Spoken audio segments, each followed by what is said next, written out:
9월의 첫날 새벽 함께 우리의 마음을 모아 하나님께 예배를 드립니다. 오늘 함께 보실 말씀은 요한복음 4장 7절에서 15절까지의 말씀입니다. 제가 봉독하겠습니다. 한 사마리아 여자가 물을 기르러 나왔다. 예수께서 그 여자에게 마실 물을 좀 달라고 말씀하셨다. 제자들은 먹을 것을 사러 동네에 들어가서 그 자리에 없었다. 사마리아 여자가 예수께 말하였다.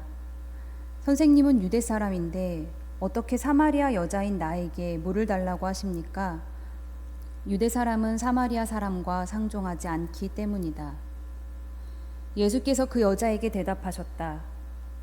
내가 하나님의 선물을 알고 또 너에게 물을 달라는 사람이 누구인지를 알았더라면 도리어 내가 그에게 청하였을 것이고 그는 너에게 생수를 주었을 것이다. 여자가 말하였다. 선생님에게는 두레박도 없고 이 우물은 깊은데 선생님은 어디에서 생수를 구하신다는 말입니까? 선생님이 우리 조상 야곱보다 더 위대하신 분이라는 말입니까?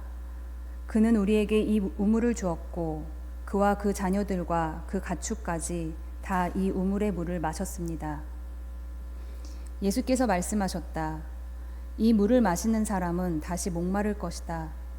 그러나 내가 주는 물을 마시는 사람은 영원히 목마르지 아니할 것이다. 내가 주는 물은 그 사람 속에서 영생에 이르게 하는 샘물이 될 것이다. 그 여자가 말하였다. 선생님, 그 물을 나에게 주셔서 내가 목마르지도 않고 또 물을 기르러 여기까지 나오지도 않게 해 주십시오. 오늘 본문은 우리가 잘 아는 사마리아 여인과 예수님의 대화 장면입니다. 이 이야기는 예수님의 목마름으로 시작합니다. 요즘처럼 뜨거운 계절, 뜨거운 지역을 걸어서 지나는 일은 결코 쉽지 않은 일이죠.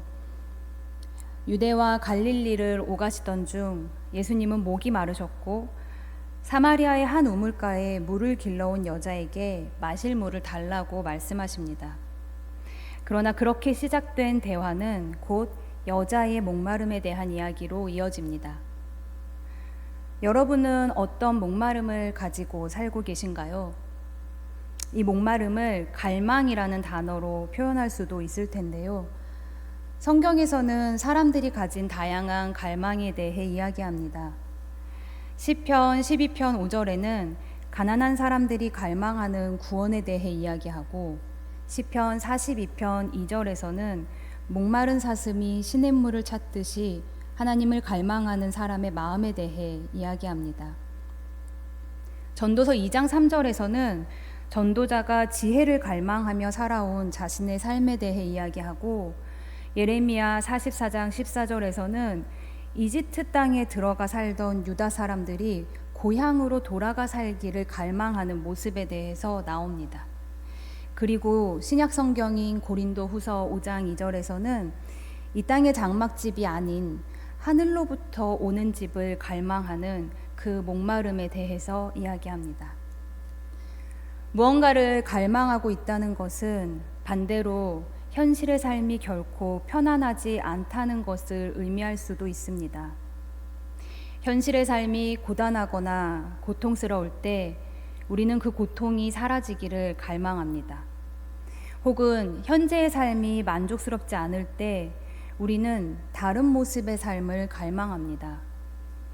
그래서 이 세상은 더 많은 소유를 갈망하거나 더 큰 능력을 갈망하거나 더 대단한 명예와 존경을 갈망하기도 합니다. 그러나 기본적으로 모든 갈망, 모든 목마름은 현재의 삶이 그대로 지속되는 것만으로는 채워질 수 없는, 그러나 채워져야만 살 수 있는 무언가 빈 공간이 우리에게 있음을 의미한다고 할 수 있습니다. 흥미로운 것은 사람은 자기 삶에 어디에 무엇이 비어 있는지를 알지 못하기도 한다는 사실입니다. 오늘 예수님을 만났던 여자도 처음에는 자신의 목마름을 알지 못했습니다. 그래서 물을 달라고 하는 예수님께 당신은 유대인이면서 왜 사마리아 여자인 나에게 이런 말을 하십니까? 라고 질문을 했고, 그런 여자에게 예수님은 이렇게 말씀하십니다. 10절입니다. 내가 하나님의 선물을 알고 또 너에게 물을 달라는 사람이 누구인지를 알았더라면 도리어 네가 그에게 청하였을 것이고 그는 너에게 생수를 주었을 것이다. 여자는 예수님께 생수를 청하지 않았지만 예수님은 여자에게 생수가 필요하다고 말씀하십니다. 내가 알지 못하는 목마름이 너에게 있다라고 말씀하고 계시는 것입니다. 그리고 이어지는 대화를 통해 여자는 자신의 목마름을 발견하게 됩니다.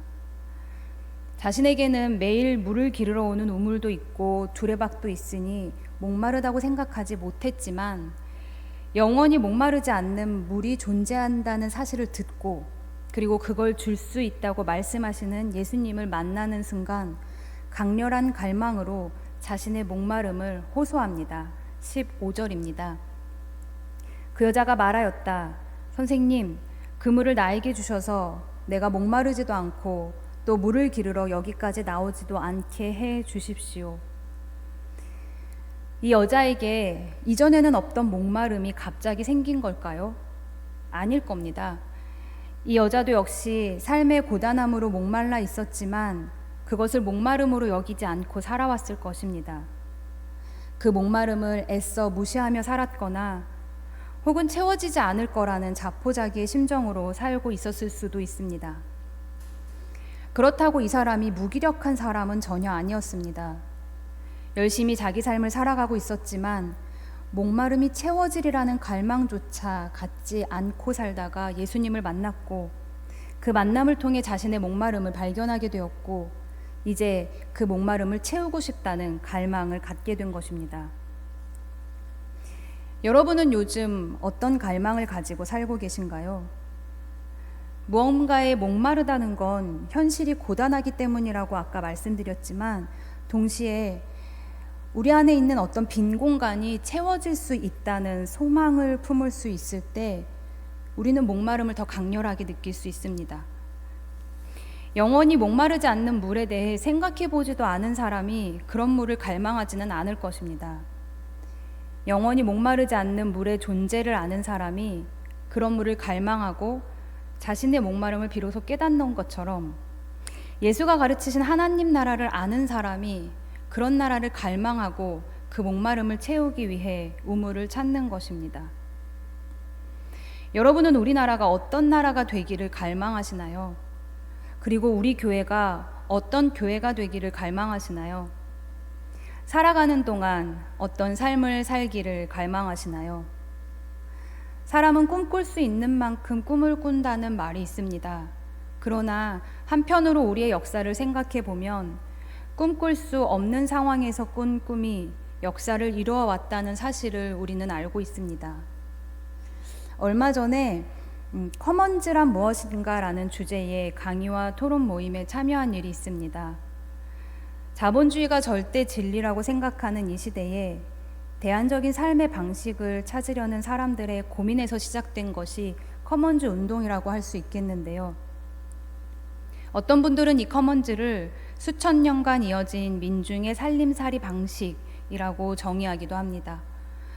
인간의 노동력을 상품화하거나 생산 능력을 기준으로 사람을 나누지 않고 모든 존재의 주체성을 인정하며 함께 생산하고 필요한 만큼 나누어 쓰는 삶의 방식에 대한 고민들이 다양한 커먼즈 운동으로 시도되고 있습니다. 이 커먼즈 운동에 대해 처음 들을 때 부딪히게 되는 것이 인간의 욕망에 대한 질문입니다. 무언가를 더 많이 소유하고 싶은 욕망, 가능하면 더 많은 권력을 사용하고 더 편안하게 살고 싶은 욕망이 인간에게 있는데 그런 욕망을 버리고 함께 생산하고 함께 나누며 쓰는 삶이 가능할까라는 의문을 갖게 되는 것입니다. 그런데 이 욕망의 대한 문제에 답을 준 한 인터뷰가 있었는데요. 커먼즈 운동의 성공적 사례로 손꼽히는 베네수엘라의 세코세솔라라는 사회적 협동조합의 인터뷰에서 나오는 말입니다. 이런 공동체가 어떻게 가능하냐는 질문에 바로 핵심이 욕망이다라고 말합니다. 욕망을 없애는 것이 관건이 아니라 무엇을 욕망하느냐가 문제라는 것입니다. 구성원들이 서로를 존중하고 연대하며 살고 싶다는 욕망을 가지고 있었기에 여러 가지 어렵고 복잡한 문제들을 뚫고 커먼즈 공동체를 지속할 수 있었다는 것입니다. 이제 다시 한번 질문해 보면 좋겠습니다. 우리는 무엇에 목마른가요? 어떤 세상을 갈망하고 있나요?